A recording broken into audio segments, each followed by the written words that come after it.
Welcome to the 2015 Qatar Cup in Doha Bay, just off the Arabian Gulf. My name is Mark Granite. This is Matt Trulio, and we're here to give you an update on everything and all the happenings here in Qatar during this event. So, what did you think about today, Mark? We started with pole position time trials. But I think we should back up a little bit. What's here? Who's here today? Well, I'll tell you, this is an unprecedented event because we made the trek. 12 teams have made the trek from the United States to Qatar to compete in this event, and that's never been done before. Sheikh Hassan had a vision. His vision was to create an event that was a worldwide event, and up to 50 teams have converged on Qatar to race. Anything from the smaller local boats up to the big boys that have shown up, Super Cats, and run over 140 miles per hour. The event is based in Doha Bay. This is a large bay just off the Arabian Gulf. It's beautiful flat water, and the temperatures here in Doha are absolutely tremendous. A cool 70 degrees all day long and a nice breeze blowing off the Arabian Gulf. Now, the course today is a little different than most courses that you see in offshore racing in that it has a lot of turns. It has left-hand turns, it has right-hand turns, it actually has a sweeping right-hand turn that is going to be, by all accounts of the racers I spoke with today, who did pole position qualifying, a full throttle, long, high-speed turn in which they'll actually be sliding their boats through it, at the end hooking up, and then really hitting the straight for maximum speed. Mark, that's not common. I mean, that's not something you're used to as a unlimited class driver of Miss Geico. Is that right? No, we don't. We did have in former years, in some years, we had a left-hand turn in some of the tracks, and most racers that I know that raced it really enjoyed it because it added the chance to turn a little left and a little bit right. This is like an expansion of that. I mean, this is every racer's dream. This race course is absolutely tremendous. I mean, it's the right water to go very fast in. It's got the challenging side of making a very sharp hairpin turn up on number one. Then it brings around to a sharp left-hand turn that brings us out around an island, which, as Matt said, you'll be holding the throttles wide open.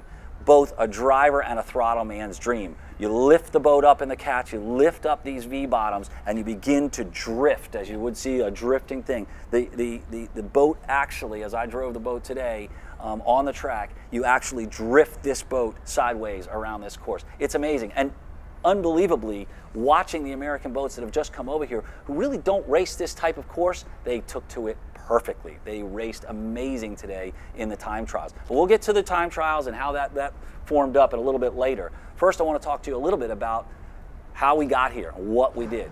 These teams were put together on an airplane 2 days ago. They all got together.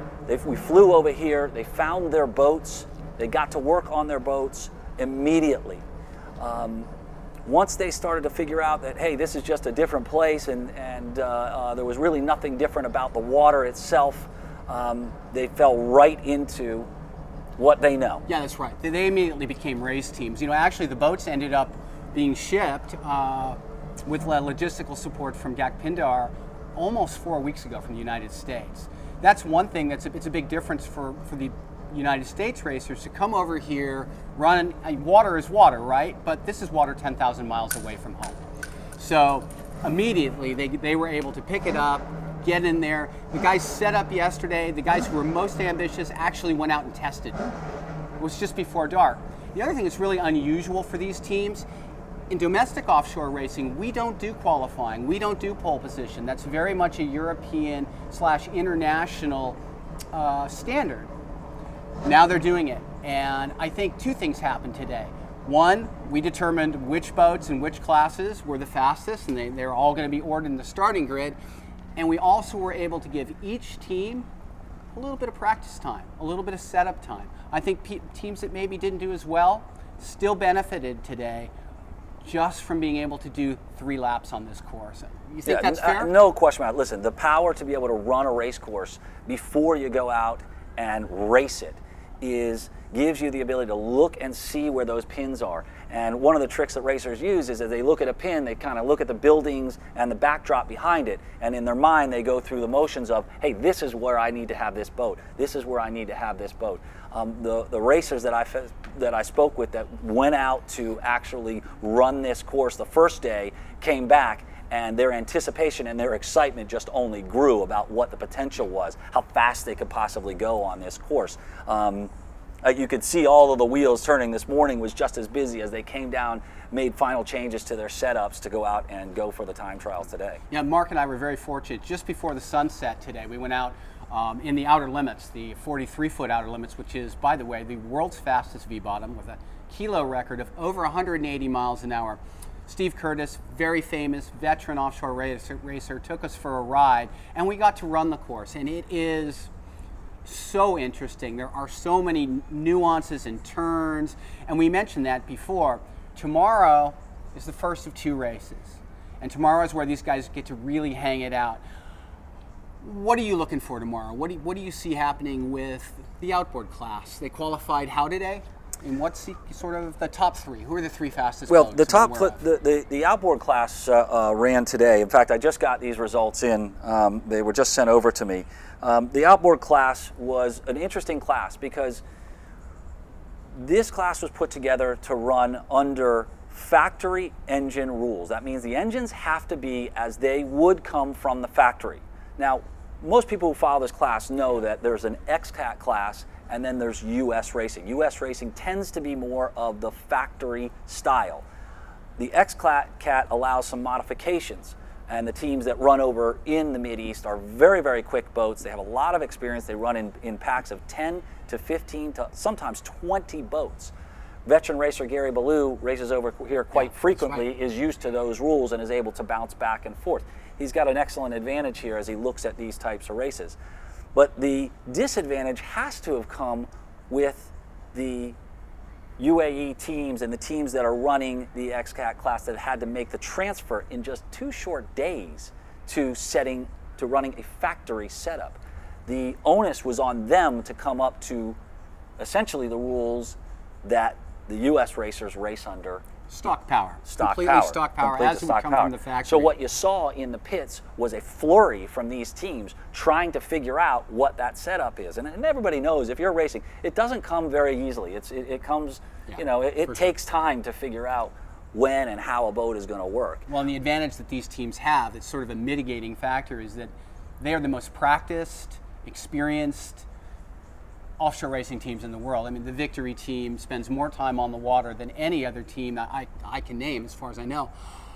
So yes, they did have to back up on power. They had to go stock, but if any team can adapt, if any of these teams can adapt, it will be a team like Victory. It will be a team like Abu Dhabi. It's they do get a lot of time on the water. Oh, there's no question about it. And looking at the unofficial results that we picked up today from the time trials, the Team Victory boat actually pulled off an amazing 2:56, which is in upwards of 20 seconds faster than the boats that we were racing today outside of it. That's on a 5-mile lap. That's on a 5-mile lap. However, we were informed that there was a yellow car. We're not sure what that was about.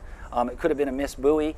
That puts U.S. Team Hulk in the #1 slot at 3:23. Abu Dhabi picked up Abu Dhabi picked up 3rd place at 3:28 alongside Gary Ballou and Grant Brueggemann with a 3:28.6. Both teams running a 3:28.6. That tells you how tight it is right out of the start.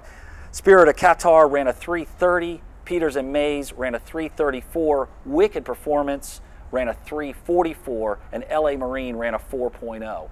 So there's very, very tight racing already. This is just on the it's just on the qualifying, on the time just trials. For pole position. And listen, let's talk a little bit about these time trials. The time trials allow, and they set up a pole position. The fastest team gets essentially the best slot on the starting grid, right? Starting from the inside out, Team Hulk will be on the fast slot. That gives them good, clean water to the first turn. It's a huge advantage and allows to make sure that the other boats on the outside then have to contend with racing you on the outside.